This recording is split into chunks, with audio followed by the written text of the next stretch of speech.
Ready to move to the next level in your product career? I'm Shobhit from Intentional Product Manager. Join me as we discuss ways to help you stand out in your job search and your career so you can have more impact and make more money. Bruno, thank you so much for being here today. Pleasure of mine. Why don't you just give us a quick intro about your career? So I have a bit of a crazy career. I am very much a PM generalist. I started out by inventing things at Apple in the late 2000s. And then I was an IT consultant and I worked at Vice Media. But for the most part, I've been lucky enough to work on topics and products that I am a personal user of in my life. Luckily, I spent about 5 years at Google where I built a brand new vacation rentals product, which not only is travel near and dear to my heart, but I've stayed in more Airbnbs than I can count. Yeah. It was wonderful to be able to apply my personal interest to that. That's pretty awesome. Google was awesome. And that's one of the reasons why we're talking. It's like for folks who are interviewing at Google, they'd often get thrown off by, oh, what's a L4 PM? What's a L6 senior PM? I should be a senior PM. So do you mind maybe just to level set folks, the senior product management role at Google, what does it entail? Sure. So Google PM is a sliding scale. So it starts at L4 and makes its way up all the way to L8 or L9. When you come in as an L4, what you're really responsible for is a feature. Yeah. So somebody will give you a task and your goal is to just be able to write the correct documents, work with the right people, and ship it. At L5 and L6, your scope expands. So now you're handling multiple features, there's higher complexity in them. And the big difference between L5 and L6 is that at L5, you still get points for trying really hard. At L6, nobody cares whether or not you've tried really hard. What really matters is impact and your ability to deliver results on a quarterly or annual basis. I have a lot of wonderful friends who are brilliant people, but have been unlucky in certain roles.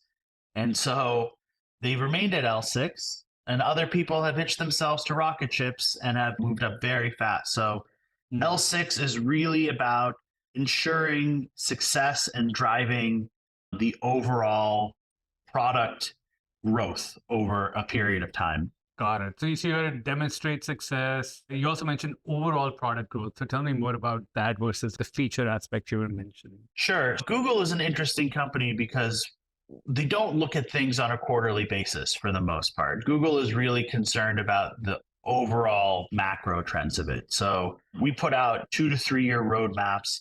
And what we want to see is incremental progress on a quarterly basis, but every year, are we doing 2x or 3x our revenue growth or interaction or user growth? And if you can show a high trajectory, that is where you begin to see funding increase from internal stakeholders and general recognition of your product. The individual features are table stakes. What we really want to see is up into the right progress on as steep a trajectory as you can. Let's bring it back to you. So Bruno, what was your path to this L6 role? Yes, I was in charge of all of the jukeboxes in America, which was a weird and very fun job. And then I found out that my wife was pregnant and she told me that I needed to go get a big boy job. So I had a friend who was working at Google and he submitted me. Yeah. At that point in time, I think Google and I think a lot of FANG were still hiring generalists. So I wasn't applying for a specific role. I was applying to get into the pool. I went into the interview process. It took 3+ months at that point. Yep. And then luckily I got in and I calibrated to an L6 internally.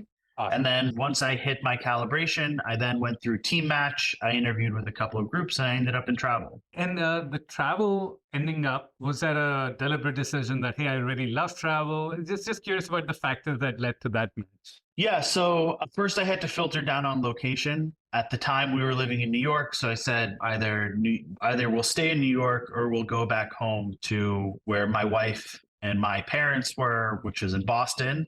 Yeah. The available roles were in the travel department in Boston and then a few roles in New York. I think I would have been open to anything because, again, I just like learning about disparate industries, but yeah. I had been a consultant in a previous life. My wife and I travel a lot for fun, so travel was a really great synergy. That's awesome. I'm curious to know, okay, you're working product manager responsible for this growth over a period of time. Talk to me about your team, like cross-functional peers. Just give us some sense of the scale there. So I was lucky enough to walk into a situation where this was a nascent product.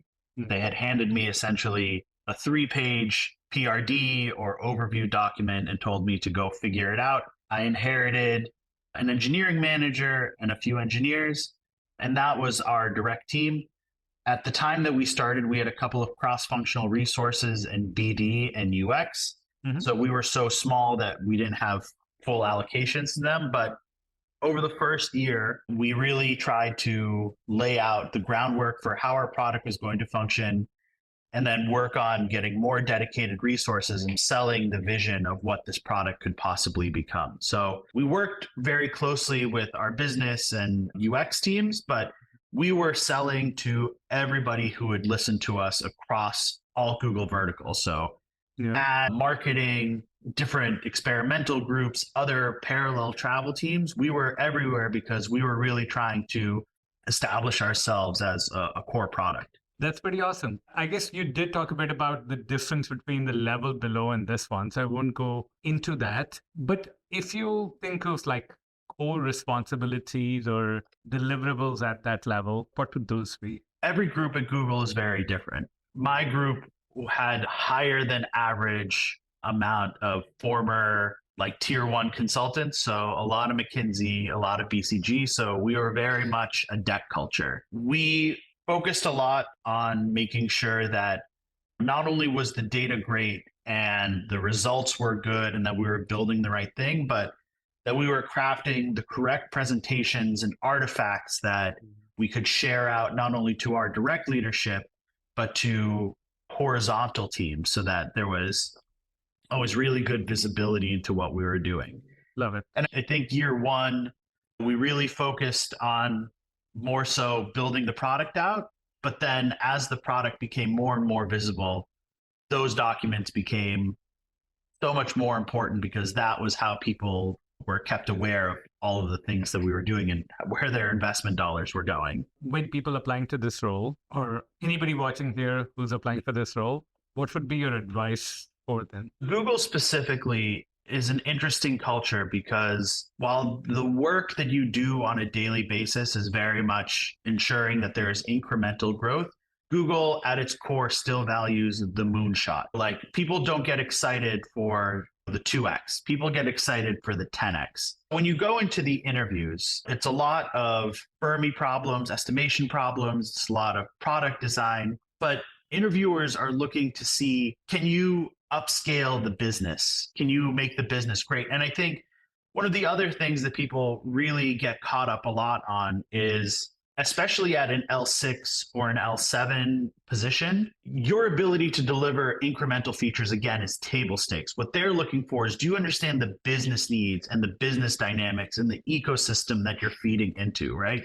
I think it's a really hard step up because as product managers, we're expected to be able to know the mechanics and do the grunt work. But what they're looking for is for you to step up one level and understand whether you can truly lead the business and, again, deliver those 5x, 10x results over a period of a couple of years. And that is very much something that they test for in interviews. Thank you very much for this recording. Thank you very much for sharing your experience. Hey, be sure to check out our website at intentionalproductmanager.com to see how you can level up in your career.